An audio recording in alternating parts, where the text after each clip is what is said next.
Perfect. So I'm just going to real quick kind of talk through what I've done this year. What is Quest to Learn, which is my company.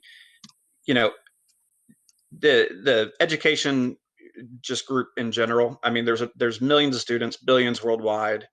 You know, ed tech is growing crazy fast. This 18.3% number was prior to COVID. I can only imagine what it's going to be this year. Um, and the stats are sad. You know, only about less than half of people are meeting benchmarks.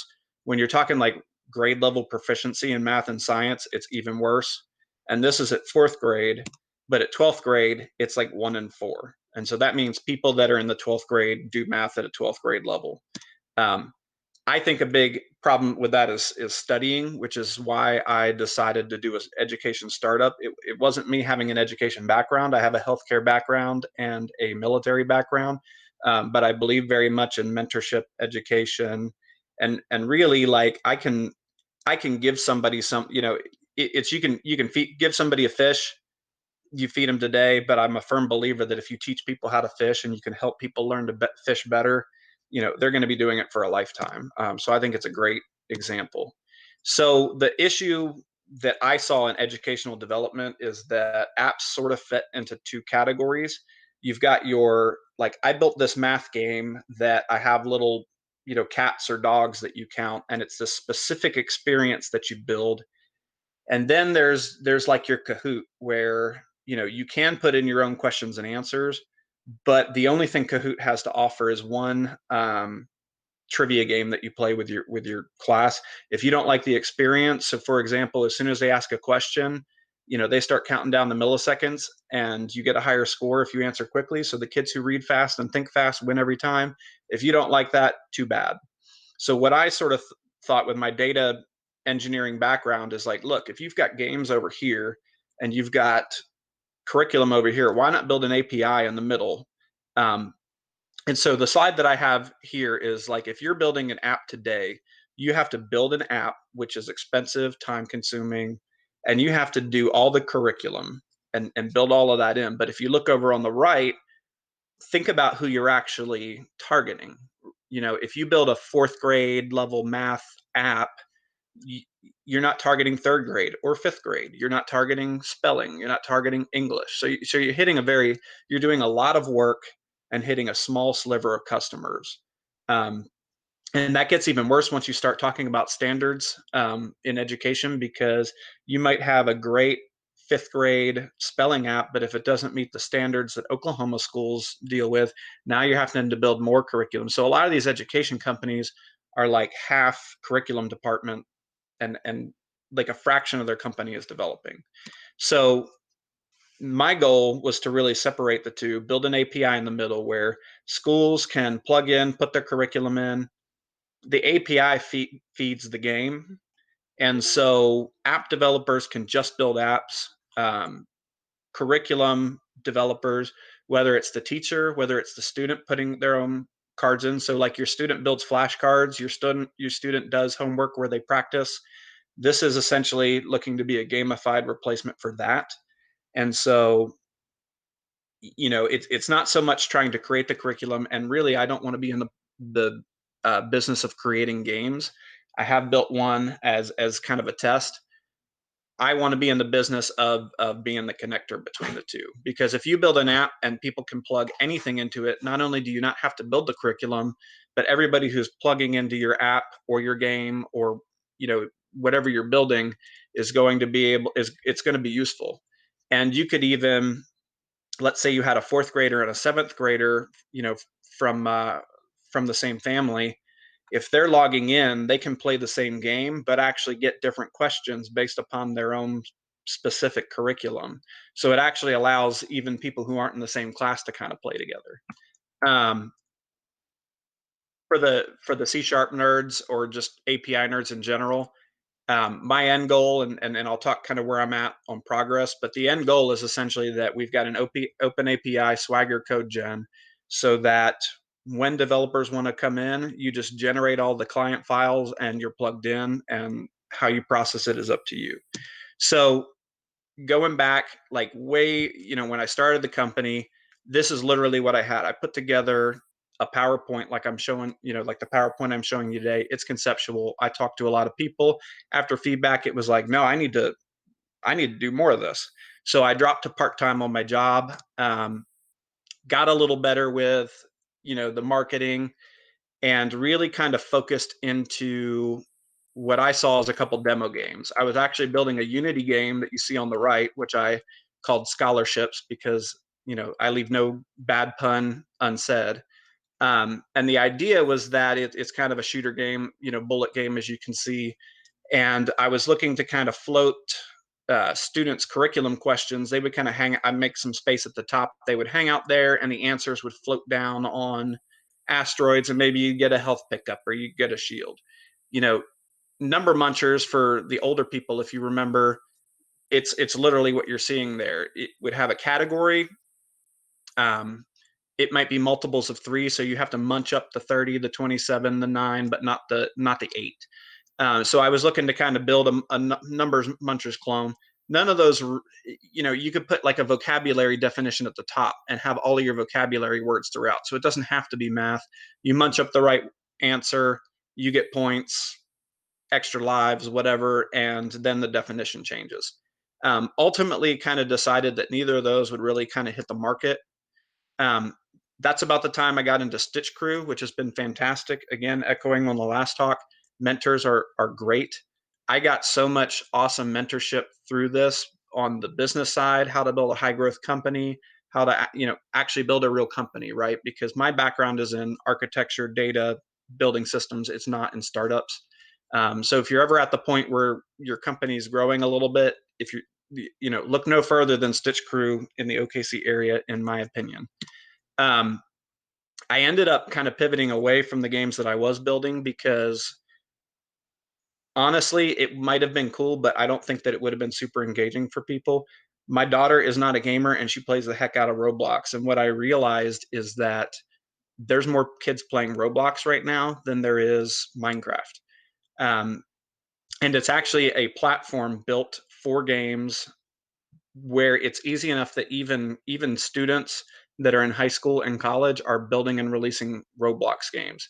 It has private servers, so let's say that one of my teachers want to have their own private space for just their class. They can do that, and there's lots of ways to kind of build revenue on it. So I actually built a Roblox game, which I'm showing a couple of screenshots here.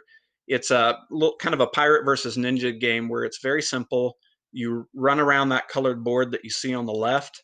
And so if you see kind of the piers are colored, the player has to run to the right matching square. And when they do that, they will get one of their questions, which of course is going to be connected into the API so that they can log in. And as their teacher is adding new questions, when they log in to play the game, they're getting different stuff. So it's similar to Kahoot. It's just the difference is I'm going to open this API up to everybody, which I actually have done a live demo with a class or two, which is fantastic. Honestly, like as a developer, when you build something, you're very critical of it. So I'm like, hey, it's not finished. Hey, this. The kids actually had a blast, more so than I expected to. So I actually, after running that demo with the class, I got this from a parent at 9:52 p.m. We did it like 1 p.m. This kid was still playing playing this thing, which was just fantastic.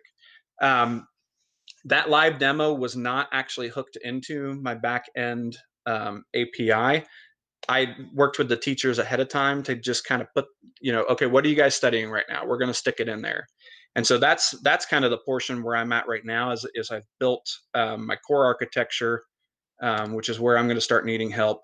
I've also been finding other work, and this is part of the being too busy. I found another software startup that I needed to track students, and they need to track students. I need to log in, they need to log in.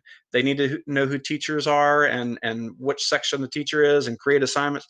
So do I. And what we found was that we had so much overlap that I was like, well, maybe instead of building an application that I'm just building Quest to Learn, maybe what I do is I build a core platform that handles all of the things that you need to work as an education tech company. You need rostering where people don't have to plug in 5,000 students. You actually, so I'm now connected to third-party platforms. And so really it's kind of dividing up the core fundamentals like reporting, COPPA and FERPA, which is, security privacy, Clever, which is a online rostering solution, Google Classroom integration, all of that sort of stuff is around just managing students and student information. Doing what Read Write Communicate does, which is producing writing statistics based off of your readability score and what grade level. That's specific. And building what I'm doing is, of course, is a specific service. So part of what I'm doing as a startup is also trying to serve other startups, because most startups aren't started by a tech entrepreneur. Most startups in the education space are started by people who have been working in the education space and they kind of need help. So if I can reuse what I have, that's great. Now I've already built, released, and they're testing with teachers now for the Read Write Communicate app. And the stage that I am at is I am going back in, using what I've already built, and then filling in. And this is sort of a preview for my March talk. I'm running two applications out of the same code base, so to speak. That has to do with different routing. So when I fire up Quest to Learn, it only hits Quest to Learn routes, and when I fire up Read Write Communicate, it only hits Read Write Communicate routes. So I thought when I went from .NET to ASP.NET Core, and what is it that you need to learn when you're moving to .NET Core? You need, web.config is gone, and app settings and startup.cs is in. And so I kind of felt like that would be a good talk for me to do, because I'm doing more than you typically need to do. So I'm kind of like working that system to its limits. I mentioned I've done a Clever integration. So when a school comes on board, instead of saying, hey, let's hand type in 5,000 people, Clever actually feeds me their entire roster automatically.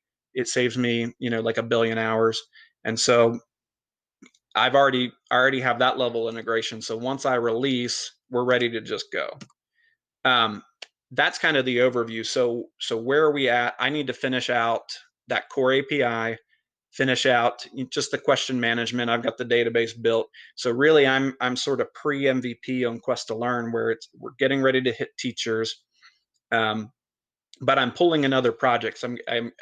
I try not to stay, or excuse me, I try to stay focused, but there's been several projects that I've been getting involved that are just kind of, I'd say, too good to not be involved with.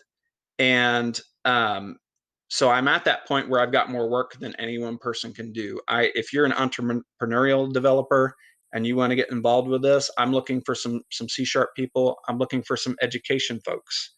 And then I can't announce quite yet, but I've got several jobs coming up with a company that is looking to hire full time, that is the paid type of work, if that's your thing. Both full time and probably 3-month contracts. So that is pretty much it. Questions? Yes, we do have one. Excellent. What are you using to host your servers? Azure, AWS? Right now I'm on Azure. I don't love it. It does what I want it to, but I think it's clunky. I used it just because I hadn't been on Azure before, and I just really wanted to learn it. And the best way to learn something is to force yourself by learning it, because you're running a production app. Um, I'm looking to possibly move to a different private cloud. This other job that I mentioned is not Quest to Learn, and that's on AWS. So we got both. Okay. Um, Question was why? Is that why on Azure versus AWS? More waiting for clarification on the why. Sean says Quest to Learn seems really exciting. Can see it being very helpful. And then he says fair enough. So maybe you did answer the Oh yeah. question there. Well, and I will tell you on Azure too. So why Azure over AWS? I don't really have I don't understand them. I'm not good enough with them both to make really an intelligent argument. However, with my background being a .NET developer, I've worked on Azure DevOps on premise. To me, I saw it as a much easier learning curve to just jump in. I wouldn't defend Azure over AWS. Like I don't have a super strong opinion. I'm actually looking for virtual hybrid solutions at the moment. Okay, so we're disregarding the why question. Any other questions? Matthew says, I noticed you focus mainly on math and vocabulary type games. Are you also planning to allow options for social studies type classes? Great questions. There's probably something really important that I should have hit. The type of data sets I'm hitting are multiple choice that you can answer quickly, which could really be anything. So yes, vocabulary, yes, social studies, yes, history. It's just if you think about how things interact in a game, it's not, you could build a game show game, which I almost purposely didn't do because it's the most obvious thing that you could build. But what the students are going to need is there's going to be some action, and at a certain point they're going to be prompted and they're going to have some time to answer it. And I feel that multiple choice questions work the best. Like, you can imagine being in that game and it goes pretty quick. If I gave you a math home problem where you had to go do work and it took you 2 minutes to do, it wouldn't really work. So it's more so looking to be a flashcard replacement for the type of things that you would go through on flashcards, and that rote memorization. And that will fit anything that you could fit true, false, or multiple choice, or multiple answers on your multiple choice into are going to work best. But that's the goal data set. All Great right. question. Yeah. Any more questions? Ryan's gonna be back here in 2 months. Do you want to say anything more about your talk on Yeah, .NET and Core? like I said, I'm mainly going to be. It's all. If it would almost be you're a .NET developer and you want to be on .core, but you're not super familiar with it yet. I've kind of walked that path, and I don't consider myself an expert on it yet. So if somebody sees the way that I set up and it's like, hey, you could do it this way better, great. But that's really what I'm looking to kind of walk through is, um, what is app settings.json, what is startup.cs, how do those work together, and how flexible are they? Because I hate, it's one of those, I hated it at first, but once I kind of got it, it's like I love it so much more than web config. And so just talking, security setup, putting, how did I do the authorization how do I reroute you to my login page if you hit something and you're not authorized? How am I verifying, where do you store your database credentials? Where do that type of configuration stuff, I think would have been super helpful to me 3 months ago if somebody gave that talk. So I'm going to give it for that. Great. Yeah, I'm looking forward to that. And we have had a few more questions about your project. Can the answers be images or only text? They Right now I'm just dealing with text, but I think 100% they can be images. I know Roblox allows that. You can download external assets, and I'm not just Roblox focused. If you want to build an HTML5 game, anything that can connect to an API can work with my framework. So you could build an HTML5 tic-tac-toe and make the images. I'm not building images for the first MVP. So like in a couple of months I won't have it, but that is a soon to be. And I've been working with a company that, so you can imagine you could do quite a lot on the question management, like automatically populating answers based upon, oh, that looks like a date, I'll generate other dates. There's a lot more you can do with question management, and I'm working with a separate company that that's already their thing, and they build curriculum and dynamic content with questions, and we're kind of trying to figure out how that might work. But I'm right now it's a baseline, but I'm looking to build in badges for when kids answer 100 questions. I mean, partner with Pizza Hut when you've built up 5,000 Quest to Learn points, you get X, and mom and dad can go take you, and it's great. So it's really basic at this point. What is your API coded in? It's going to be .NET on the back end. With .NET 5 standard, they added better Swagger support, which is just it's better. It's better web API, open API, and it's essentially, it will take your API as long as you follow the standards and generate your Swagger file, and will also generate the documentation. So if you're a developer and we all hate to document. Imagine me documenting all the endpoints and what is in them and what you got to say. Like, all that stuff is handled automatically. Okay, a couple more questions. Would a persistent semester-long game be feasibly in your current model? Matthew's heard from government teachers who would like that. So when you say persistent, are you talking like, so the one thing with my model is that it doesn't, it's kind of the data's generic. So it can follow you from third to fourth to fifth to sixth grade. Now you might get sick of that particular game. Like a 12th grader probably won't love Roblox, but that's sort of the, like, imagine you're a sixth grader and you just love Prodigy and you love their math RPG. Well, what happens when you go to seventh grade? They don't have anything for you. And so that's kind of the idea, is that this would actually persist forever. It's not a specific solution that's like, it's not a Civil War game that teaches you Civil War stuff. I do envision people using my platform in the future to build that. So if somebody wanted to build a very specific experience for, say, a historic, Civil War game with Civil War, trivia built in. But that's the whole point, is as you go from one class to the next, as long as your school's plugged in, as soon as the data changes, it changes for you. If you've been, every 2 weeks you've had different homework questions, and then you get to midterms, then you go into your question set management and say, hey, give me everything from the start of the year to today, because I've got a science midterm to study for. And so really what I'm looking to do is do the data management and provide that information to the game. And then you mix and match all you want, because you might hate Roblox but love some other game that somebody else has built. Did that answer the question? And feel free to come onto the call. I'll share the link in a few minutes if you want to chat about this some more. I think our last question is going to be, what's the best way to contact you?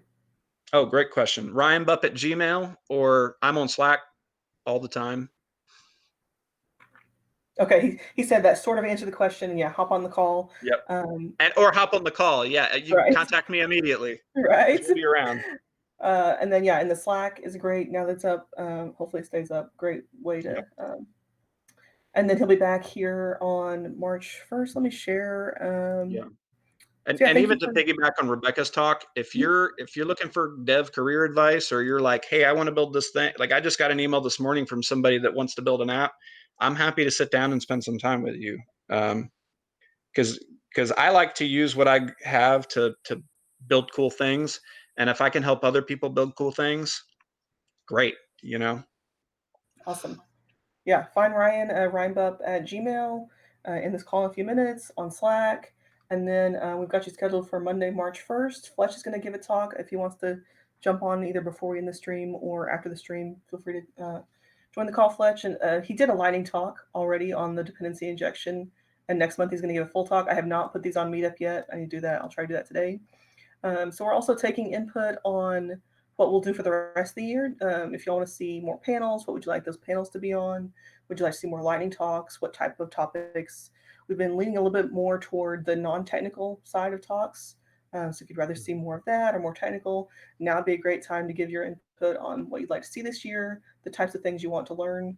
This is a great time at the beginning of the year to be thinking about that type of thing. So again, watch out for these meetup talks, meetup links for Fletch's talk and Ryan's talk the next 2 months. I'm thinking maybe we'll do a panel in April. So if you've got ideas on that, let me know. Again, Slack is the best way to share that with us, your ideas with us, and then be watching on Meetup. And I think with that, we may be ready to end the stream and invite everyone to the call. Any last words from anybody who's here? I want to thank you all for joining us and giving these talks. Really appreciate them. And I'll just add, I bet that's going to be a good talk next month, because Fletch is a very technical individual. So don't miss it. Yes, I think these next two are going to be very helpful. And I You hope can skip my talk, but don't miss his. Fletch, anything you want to add on that other than shaking your head? No, I'm good. Well, I'll save it all for next month. Okay, sounds good. Well, then we will see you all then, February 1st. Thanks, everybody.